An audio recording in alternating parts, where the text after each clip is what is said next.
काल देशाच्या संसदेमध्ये राष्ट्रपती महोदयांच्या अभिभाषणावर उत्तर देत असताना माननीय पंतप्रधानांनी ज्या पद्धतीची वक्तव्य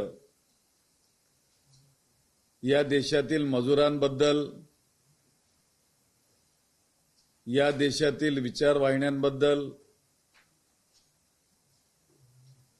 आमचे नेते श्री राहुल गांधी यांच्या भाषणाबद्दल, आमचे दिवंगत नेते आणि थोर स्वातंत्र्य संग्राम सैनिक, देशाचे प्रथम प्रधानमंत्री पंडित जवाहरलाल नेहरूजींबद्दल केलेलं वक्तव्य, हे सगळं बघताना टीव्हीवर त्यांना बघितल्यानंतर असं वाटत होतं की जणू काही पराभूत झालेला सम्राट या ठिकाणी भाषण करतो आहे। म्हणजे एखादा सम्राट ज्या पद्धतीने एखाद्या युद्धामध्ये पराभूत होतो, तशा प्रकारचा पराभव माननीय पंतप्रधान नरेंद्र मोदी यांचा या संपूर्ण कोरोनाच्या काळात झाला की काय, हा संशय घ्यायला भरपूर जागा या ठिकाणी उपलब्ध झालेली आहे। मित्रहो, त्यांनी महाराष्ट्राने जी प्रवासी मजदूरांना मदत केली, ज्या बिहार, उत्तर प्रदेश, पंजाब, ओरिसा, उत्तराखंड या भागातील मजुरांना साथ देत असताना काँग्रेस पक्षाने जी भूमिका ठामपणे या राज्यामध्ये घेतली, देशात घेतली, मी आपणास सांगू इच्छेन की या लॉकडाऊनच्या काळामध्ये केंद्र सरकारने लॉकडाऊन लावलेलं होतं आणि अनेकदा मी आणि आमचे काही मंत्री विदर्भातले आम्ही लोक रस्त्याने प्रवास करते झालोत। 1700-1800 किलोमीटरचा हा प्रवास करत असताना थेट रस्त्यावर पायी चालणारे हे प्रवासी मजदूर, कोणी गाठोडं डोक्यावर घेऊन आहे, तर कोणी लहान बाळांना खांद्यावर बसून नेतो आहे, तर एखादी माता ही आपल्या लहान मुलाला आपल्या काखेत घेऊन प्रवास करते आहे पायी।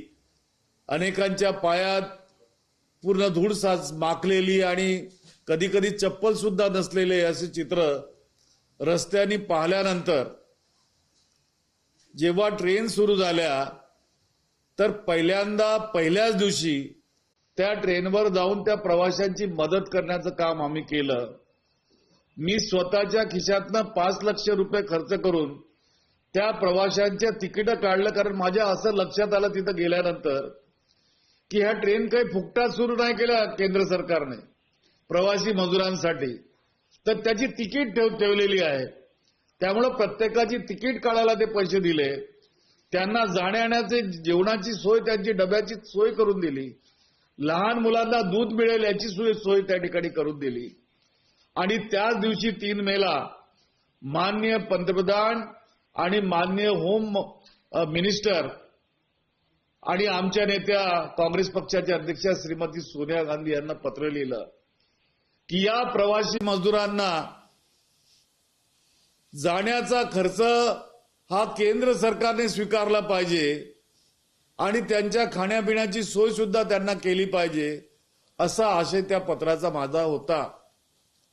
मी धन्यवाद देऊ इच्छेन त्या माऊलीला, काँग्रेस पक्षाच्या आमच्या अध्यक्षांना, की त्यांनी तात्काळ त्या पत्राची नोंद घेतली आणि संपूर्ण देशामध्ये अधिकृतपणे सर्वांना सूचना दिल्यात की काँग्रेस पक्षाने या ठिकाणी पुढाकार घेऊन या सर्व प्रवासी मजदूरांना मदत करावी, मदतीचा हात पुढे करावा। परंतु दुर्भाग्य काल की ज्या पद्धतीनं मोदीजींनी या ठिकाणी संसदेत वक्तव्य केलं, ते वक्तव्य हे मजुरांच्या भावनांच्या विरुद्ध आहे। महाराष्ट्राच्या विरुद्ध आहे, राज्याच्या महाराष्ट्र द्रोही आहे। आणि जेव्हा एखाद्या राज्याच्या बद्दल तुम्ही विचार करता अशा पद्धतीनं तर देशद्रोही ठरता हे तुम्हीच सांगता। त्यामुळे हा देशद्रोहच एक प्रकारचा झालेला आहे। आणि हे सगळं वक्तव्य बघत असताना मोदीमध्ये मला पूर्वीचे मोदी काय आढळले नाही, तर एक पराभूत झालेला सम्राट कसा असू शकतो याचा पूर्ण त्यांचा चारित्र्य त्यामधनं त्या ठिकाणी दिसलेलं आहे। त्यामुळे मला या ठिकाणी सांगावं असं वाटतं की का हो, या देशामध्ये कोरोनाचं संकट येणार आहे अशी सूचना आमचे युवा नेते देशाचे सांसद श्री राहुल गांधी यांनी फेब्रुवारी महिन्यातच केलं होतं। आणि त्यांनी सांगितलंय की फार मोठं संकट हे आपल्या देशावर येणार आहे, परंतु याच लोकांनी त्यांची टिंगल टवाळकी करण्याचा प्रयत्न केला। आणि जेव्हा हेच लोक क्वारंटाईननी पॉझिटिव्ह होऊन हॉस्पिटलमध्ये ऍडमिट झाले आणि यांचे जीव धोक्यात आले, तेव्हा निश्चितच यांना राहुल गांधी आठवले असतील हे मला सांगावंसं या ठिकाणी वाटतं। या देशामध्ये जेव्हा कोरोनाचं संकटाने पाऊल टाकण्याचा प्रयत्न केला तर माननीय पंतप्रधानांनी हवाई सेवा बंद केली नव्हती। 2-2.5 महिने हवाई सेवा सुरू होती।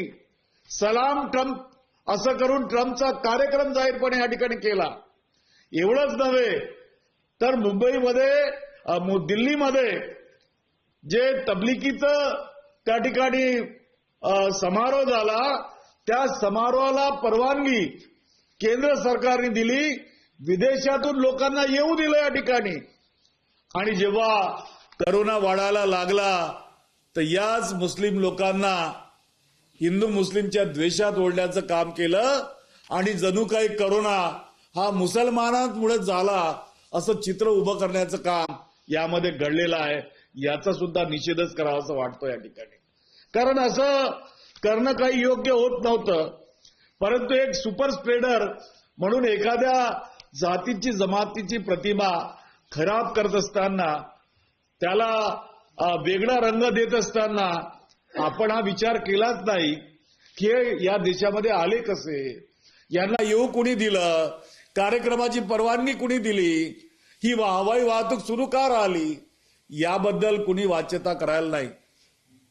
जवळपास अंदाजे माझ्या माहितीनुसार 25 लाख लोक त्या काळामध्ये हवाई वाहतुकीमुळे या देशामध्ये आतमध्ये आलेले आहेत।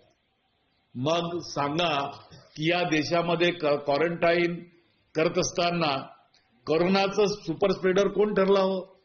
कोरोनाचा सुपर स्प्रेडर तर केंद्रातली सरकार ठरली, स्वतः प्रधानमंत्री सुपर स्प्रेडर ठरले की ज्यांनी हा निर्णय या ठिकाणी केलेला नाही। आणि हे सगळं गंभीर संकट या ठिकाणी असताना आपण जेव्हा टाळेबंदी या ठिकाणी केली आणि ती टाळेबंदी करत असताना टाळेबंदीच्या काळामध्ये संध्याकाळी 1 तास ही वीज बंद राहील हा आदेश कोणी काढला? आपणच काढला होता की ठीक आहे। त्यावेळेला मी म्हणालो की एकाच वेळेला जर वीज बंद करण्याचा कार्यक्रम जर घडला तर या देशाचं सेंट्रल ग्रीड कोलॅप्स होईल आणि संपूर्ण देश अंधारात जाईल। तुमचे मंत्री मला संपर्क करायला लागले त्या काळामध्ये, तुम्ही लोकांनी बैठका त्या ठिकाणी घेतल्या केंद्रात आणि ते थांबवण्याचं काम केलं। त्यानंतर थाळी वाजवण्याचा कार्यक्रम कोणी सुरू केला हो? तुम्हाला हे सगळे कार्यक्रम करता येतात, तुम्ही मेळावे घेऊ शकता, तुम्ही टाळेबंदीच्या काळामध्ये ताटं वाजवायला लोकांना सांगता, मग सुपर स्प्रेडर ठरले कोण? आम्ही लोक ठरलोत काय? तर याचा विचार या ठिकाणी व्हायला पाहिजे। मला तरी वाटतं की जे माननीय पंतप्रधान साहेबांनी जे वक्तव्य काल संसदेत केलं ते दिशाभूल करणारं अत्यंत चुकीचं वक्तव्य होतं। ज्याप्रमाणे त्यांनी त्याच काळामध्ये PM केअर फंड हा काढून या देशाची दिशाभूल केली की हा प्रधानमंत्र्यांचा संविधानिक अधिकार म्हणून फंड सुरू झाला नाही, तर एक खाजगी चॅरिटी फंड त्या ठिकाणी करण्यात आला होता. हे मी म्हणत नाही, हे सुप्रीम कोर्टाने म्हटलेलं आहे. आणि असे कार्यक्रम तुम्हीच लोक करू शकतात. काँग्रेस पक्ष असं काही करत नाही. काँग्रेस पक्ष देशाची सेवा करण्याचं व्रत घेऊन बसलेला आहे. देशाची स्वाभिमानता, देशाची लिबर्टी, इक्वॅलिटी आणि फ्रॅटर्निटी ही साबूत ठेवण्याचं काम काँग्रेस पक्षाने या देशात केलं. दस्तूर खुद्द आमचे नेते, युवा नेते राहुल गांधी हे रस्त्यामध्ये जाणाऱ्या प्रवाशांशी खाली जमिनीवर बसून, फुटपाथवर बसून संवाद करतात. परंतु देशाचा माननीय पंतप्रधान या देशाचे शेतकरी आंदोलन करत असतात, तर ते का आंदोलन करत आहेत याची साधी विचारपूस करायला जात नाही. यावरून मानसिकता देशद्रोहाची, कुटिलतेची कुणाची आहे, जे या देशाच्या जनतेवर कुठाराघात करू शकतात, ही ओळखली पाहिजे. आणि मला तरी वाटतं की असं वक्तव्य करणं त्यांच्यासारख्या एका ज्येष्ठ नेत्याला, देशाच्या पंतप्रधानाला शोभेचं नाही आणि त्याचा हा निषेधच झाला पाहिजे. या निमित्तानं मी आणखी एक शब्द या ठिकाणी बोलू इच्छेन की भारतीय जनता पक्ष या राज्याचा, त्यांनी महाराष्ट्र द्वेष जो काल दाखवण्यात आला संसदेमध्ये, त्याचं कदापि समर्थन करू नये, तर त्याविरुद्ध बोलून त्यांनी सुद्धा या शब्दांचा त्या ठिकाणी निषेध केला पाहिजे. धन्यवाद. आज भाजपच्या सर्वच नेत्यांनी जवळपास पंतप्रधानांच्या त्या विधानाचं समर्थन केलेलं आणि काँग्रेसवरच टीका केली. नाही, खरं पाहिलं तर काँग्रेसवर टीका करण्याचं काही कारणच नाही. कारण काँग्रेस पक्ष यांनी टाळेबंदी केलेली नव्हती. काँग्रेस पक्षानं करोना वाढीस लागावा, सुपर स्प्रेडर्स व्हावं, हे काँग्रेस पक्षाने केलं नाही. प्रवासी मजदूर पायी चालत असताना त्यांच्या सेवा करण्याचं काम काँग्रेस पक्षाने केलं. हे जर देशद्रोहाचं काम सरस असेल किंवा ही मानव सेवा, या विरोधात जर बीजेपी, भारतीय जनता पक्ष असेल किंवा देशाचे पंतप्रधान असतील, तर अशा प्रवासी मजदूरांच्या साठी नेहमीच काँग्रेस पक्ष उभा राहील ताकदीनं त्यांच्या सोबत आणि त्यांना मदत करेल आणि त्यांच्या सोबत राहील.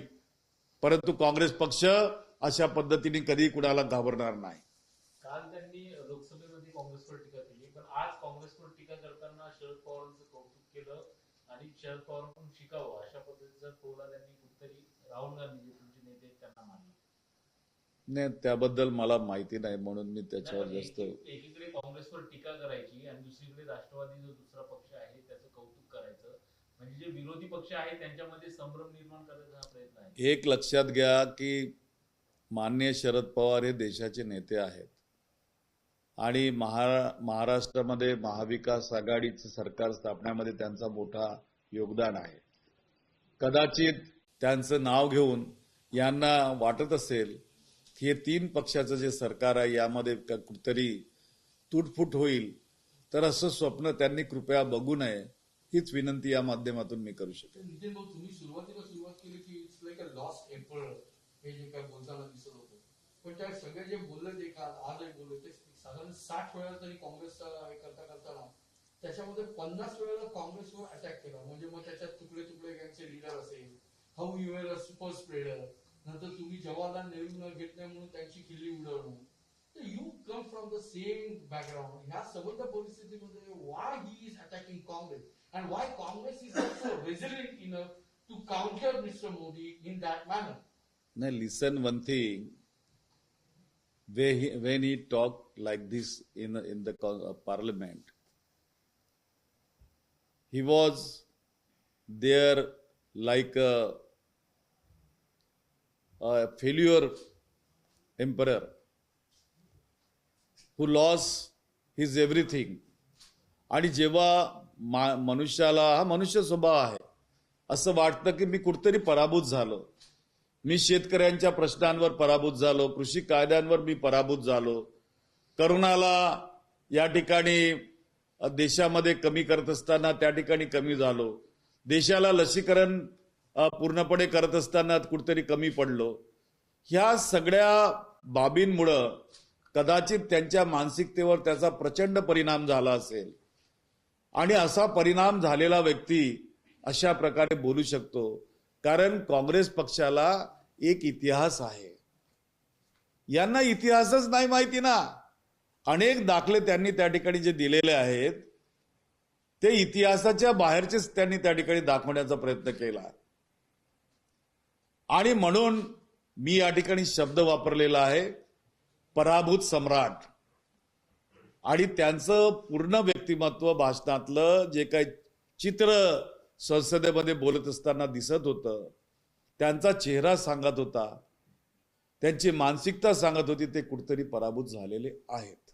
काँग्रेसचा मंगेशकर घराण्याशी इतकं विदुष्ट आहे किंवा इतकं राग आहे की त्यांनी आणीबाणीच्या काळामध्ये हृदयनाथ मंगेशकरांना तर ऑल इंडिया रेडिओवर पण काढून टाकलं होतं. मोदींनी त्याचा उल्लेख केला आणि मंगेशकर कुटुंबियांबद्दल इतकी अनास्था का, अशा पद्धतीचा सवाल त्यांनी केला. सर, तुम्ही म्हणजे राज्यामध्ये सरकारमध्ये आहात, तुमचा एक मोठा नेता उपस्थित राहू शकत नाही? प्रियांका गांधी असतील, राहुल गांधी असतील, तुमच्यासारखे नेते असतील, तुम्ही कोणी आला नाही. म्हणजे तुमच्याबद्दलची ती आढळी, म्हणजे मंगेशकर घराण्याबद्दलची आढळी अजूनही कायम आहे का? आज प्राईम मिनिस्टरने तेच रिइटरेट केलं राज्यसभेत. मला एक समजत नाही की तुम्ही कालचं नागपूरमध्ये लता मंगेशकर हॉस्पिटल आहे, मला वाटतं की देशामध्ये आणि परदेशातही नसेल इतकं मोठं हॉस्पिटल लता मंगेशकरजींच्या नावानं हे नागपूरमध्ये काँग्रेसचे केंद्रीय मंत्री तत्कालीन NKP साळवे आणि त्यांच्यासोबत ॲडव्होकेट वसंतराव साठे सुद्धा होते. या सर्व महानुभावांनी त्या काळामध्ये पुढाकार घेतला, त्यामुळे ते घडलं. आणि माजी मंत्री काँग्रेसचे नेते रणजित बाबू देशमुखांनी लताताईंच्या नावाने, लता दिदींच्या नावाने हे मोठं हॉस्पिटल त्या ठिकाणी केलं. काल त्या हॉस्पिटलमध्ये जवळपास 2-2.5 हजार मुलं असतील. तिथं काँग्रेस पक्षाचा नेता म्हणून माझं भाषण जे झालं ते तुम्ही ऐका, म्हणजे तुम्हाला त्या भाषणातले पैलू ऐकल्यानंतर वाटेल की काँग्रेस पक्षाला किंवा काँग्रेसच्या नेत्यांना लता दिदींच्या बद्दल काय आदर आहे, काय सन्मान आहे. अहो, आजही माझ्यासारखा व्यक्ती सकाळी उठला की भावगीतं ऐकतो मराठीमध्ये आणि लता दिदींचा आवाज कानावर पडत असताना घनश्याम सुंदरा हे सुद्धा त्या ठिकाणी आम्हाला ऐकायला मिळतं. काही कंपॅरिझन नाही, देर इज नो मॅच. एक अलौकिक शक्ती, दैवी शक्ती ज्याला तुम्ही म्हणू शकाल, ते त्या दिदींमध्ये, त्यांच्या स्वरांमध्ये ते होतं. त्यांनी जो मनाचा मोठेपणा दाखवला, त्यांनी ना या देशातली कोणती भाषा बघितली, ती बंगाली असो, तामिळ असो, उडिया असो किंवा कोणती भाषा असो, प्रत्येक भाषेमध्ये त्यांचं गीत त्या ठिकाणी त्यांनी गायलं. एवढंच नव्हे तर दिवाळी आली रे हे सुद्धा मराठीतलं गाणं म्हणत असताना आई दिवाळी हे हिंदीतलं सुद्धा गाणं म्हटलेलं आहे. आणि जैन धर्मातलं त्यांनी श्लोक सुद्धा, त्या श्लोकातली गाणी त्यांनी म्हटलेली आहेत. त्यांनी मुस्लिमांच्या ईदच्या बद्दलचा उल्लेख अनेक त्यांच्या गाण्यांमधून आलेला आहे. आणि हे सगळं करत असताना जी व्यक्ती या देशातली भाषा ही माझी आहे असं समजते, जी व्यक्ती या देशातला धर्म हा कोणता असो तो माझा आहे असं समजते, म्हणूनच की त्यांना भारतरत्न मिळालं ना. आणि त्यांचं कौतुक सर्वांनी केलं. आणि दस्तूर खुद्द त्या काळात 1960 मध्ये देशाचे प्रथम प्रधानमंत्री जवाहरलाल नेहरू यांचा तो किस्सा मला आठवतो ना. आम्ही आमच्या डोळ्यांनी त्या वेळेला बघितलेला ऐकलेला आहे की ज्या वेळेला लता दीदींनी ए मेरे वतन के लोगो हे गाणं त्या ठिकाणी 27 जानेवारीला म्हटलं दिल्लीत. गाणं म्हटल्यानंतर लता दीदी कॅम्पमध्ये कॉफी प्यायला आतमध्ये गेल्यात, तर महबूब भाई त्यावेळेला होते, ते धावत धावत आतमध्ये गेले, लता दीदींना म्हणाले की पंडितजी आपका इंतजार कर रहे हैं. आणि त्यांना घेऊन पंडितजीकडे जेव्हा गेलेत, पंडितजींनी एकच शब्द उद्गारला, आपने आज मुझे रुला दिया. आणि त्यांना आपल्या घरी जेवणाचं निमंत्रण दिलं होतं. इंदिराजी स्वतः त्यांच्या सोबत त्यावेळेला होते. हे काय सांगतं? हेच सांगतं की लता मंगेशकर आणि त्यांच्या कुटुंबियांविषयी काँग्रेस पक्षाला किती आदर आहे हेच दर्शवतं. लता दीदींच्या स्मारकावर आता एक नवीन वाद सुरू झालेला आहे. तुमची भूमिका काय आहे? साधारणतः त्यांचं स्मारक शिवाजी पार्कात व्हावं अशी तुमची भूमिका आहे का? हे बघा, महाविकास आघाडीचं सरकार या ठिकाणी आहे. हा निर्णय राज्य सरकारचा राहणार आहे. त्याबद्दल मी वक्तव्य करणं योग्य ठरणार नाही. ठीक आहे. Thank you very much. थँक्यू.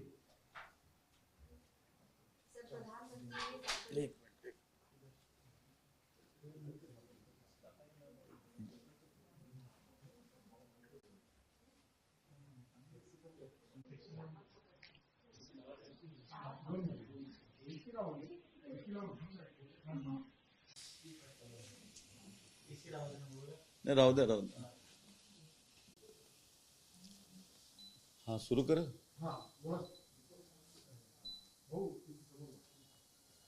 कल भारत के संसद में सम्माननीय राष्ट्रपति महोदय के अभिभाषण पर देश के माननीय पंतप्रधान श्री नरेंद्र मोदी जी ने जो जवाब उस पर किया,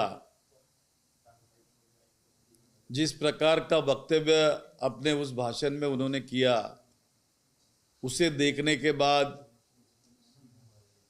मुझे ऐसा लगता है कि किसी पराभूत सम्राट का यह भाषण था.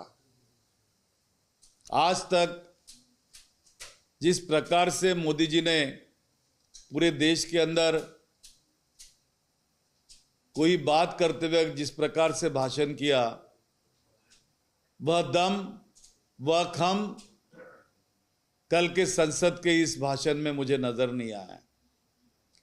उन्होंने कहा कि महाराष्ट्र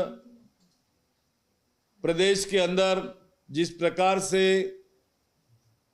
प्रवासी मजदूरों को मदद की गई है, उसके वजह से कोरोना बढ़ने में मदद हुई है, सारे देश में कोरोना फैल गया. तो मैं पूछना चाहता हूं, मेरे जैसे एक सामान्य व्यक्ति को लगता है कि क्या जब ट्रंप इस देश में आए थे और आपने सलाम ट्रंप करके कार्यक्रम लिया, तब सुपर स्प्रेडर कौन था? क्यों 2.5 महीना हमारी हवाई ट्रांसपोर्ट, एयर ट्रांसपोर्ट शुरू रही? तकरीबन 24 से 25 लाख टूरिस्ट उस दरमियान यहां पे इस देश में आए.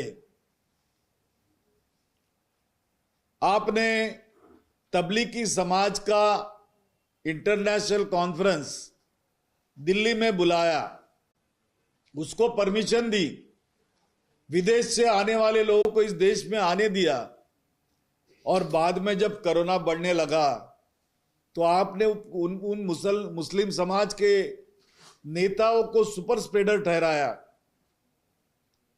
तो क्या मुझे ये बता सकते हैं कि जिस प्रकार का वक्तव्य उन्होंने महाराष्ट्र के प्रति किया, यह महाराष्ट्र का द्वेष करने के लिए नहीं है क्या? महाराष्ट्र द्रोही नहीं है क्या? यह राष्ट्रद्रोही नहीं हो सकता क्या? तो मेरे हिसाब से प्रधानमंत्री ने एक तरफ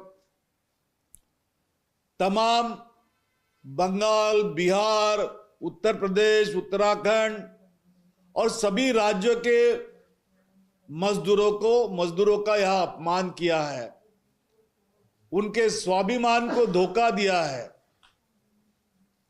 और दूसरी तरफ 3 मई को जब इन्होंने ट्रेन शुरू की थी इस प्रवासी मजदूरों को, ये अपने आप नहीं की है।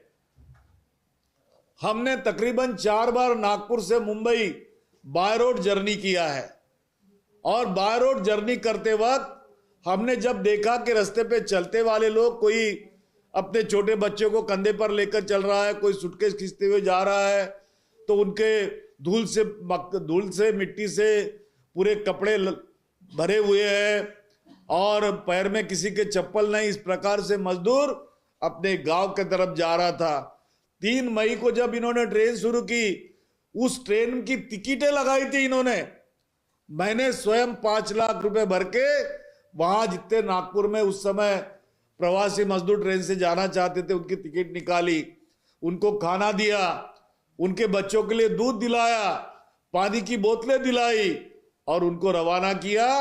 और उसी दिन माननीय पंतप्रधान जी को, माननीय गृह मंत्री को और हमारी नेता श्रीमती सोनिया गांधी को मैंने चिट्ठी लिखी कि इन प्रवासी मजदूरों को मदद की आवश्यकता है, मदद करनी चाहिए। मैं धन्यवाद देना चाहता हूं हमारी नेता श्रीमती सोनिया गांधी जी को कि जिन्होंने उसका कॉग्निजेंस तुरंत लिया, तुरंत आदेश जारी किए सभी प्रदेशों में और सबको उनकी मदद करने के लिए कहा। अगर प्रवासी मजदूरों को मदद करना अगर गुनाह है तो ऐसे कई गुने हम अपने सिर पे लेने के लिए आज भी तैयार है। यह आपने ध्यान में रखना चाहिए, क्योंकि कांग्रेस पार्टी ने सेवा करना सीखा है, विरोध करना नहीं सीखा इस प्रकार का।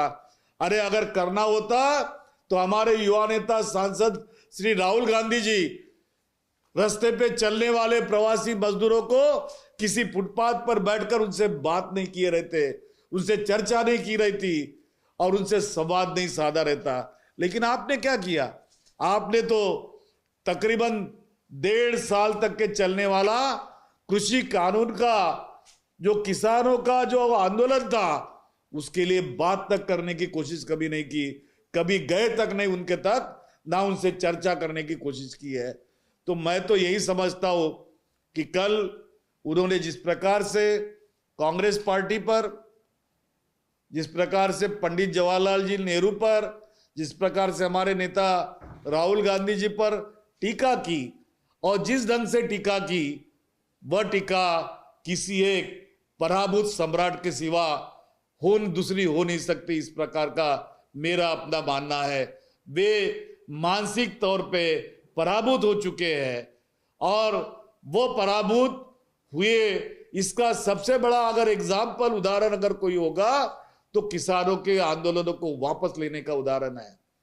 इन्होंने पीएम केयर फंड के नाम पे इस देश के नागरिकों को, इस देश के उद्योजकों को एक प्रकार से झूठा संदेश भेजने की कोशिश की कि यह सरकारी फंड है।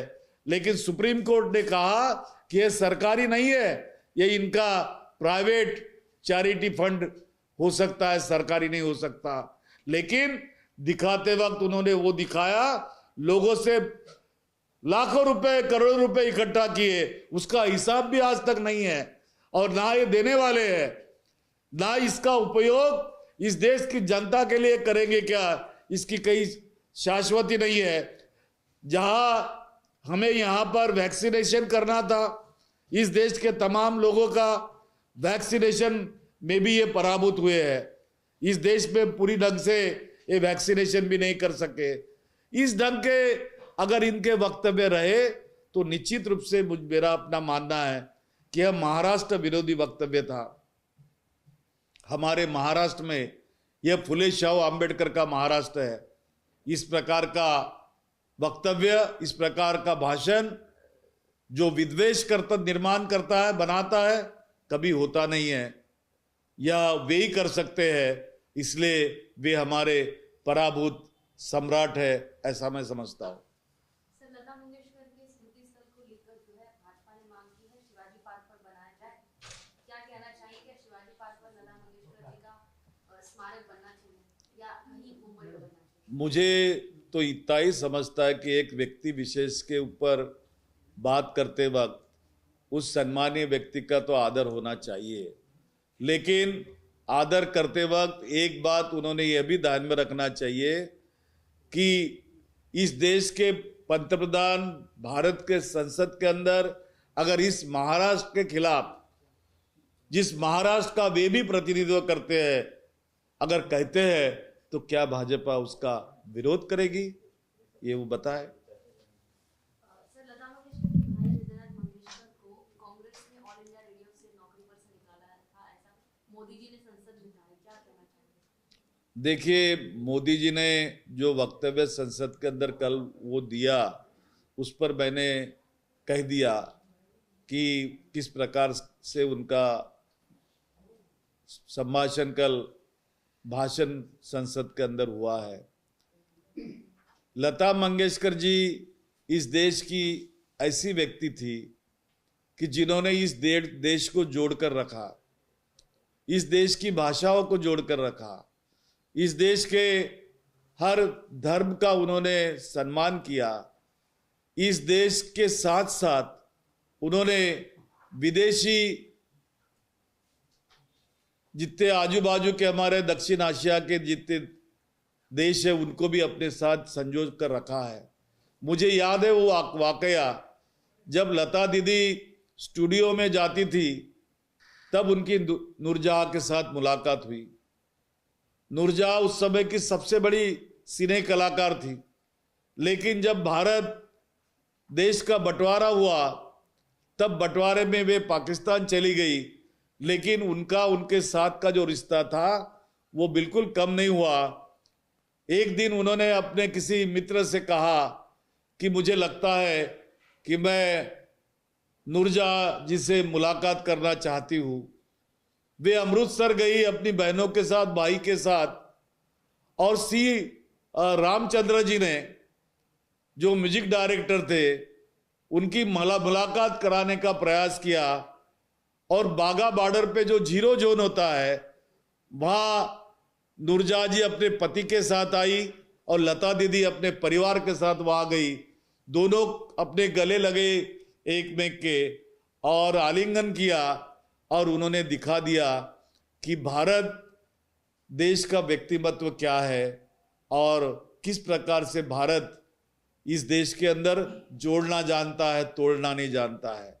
तो इतनी बड़ी शख्सियत जिनका कल निधन हुआ, हम सबको शोक है, उसके प्रति हमारी संवेदना है।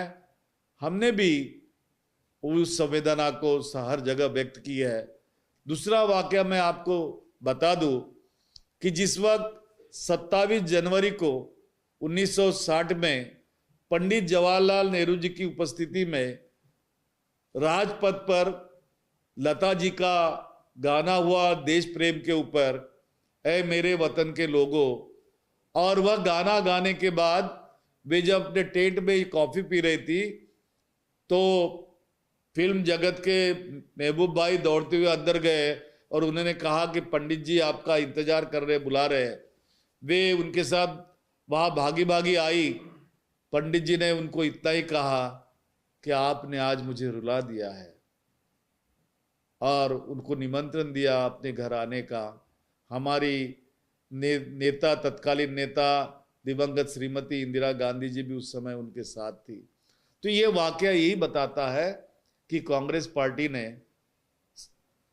लता मंगेशकर जी का कितना सम्मान किया, जिन्होंने कांग्रेस की जो नींव है लिबर्टी, इक्वालिटी एंड फ्रेटर्निटी, उस आधार पर हर भाषा में गाना गाए, हर धर्म के प्रति अपनी श्रद्धा व्यक्त की, चाहे दिवाली हो, चाहे होली हो, चाहे ईद का त्योहार क्यों ना हो, उन्होंने गाने गाए।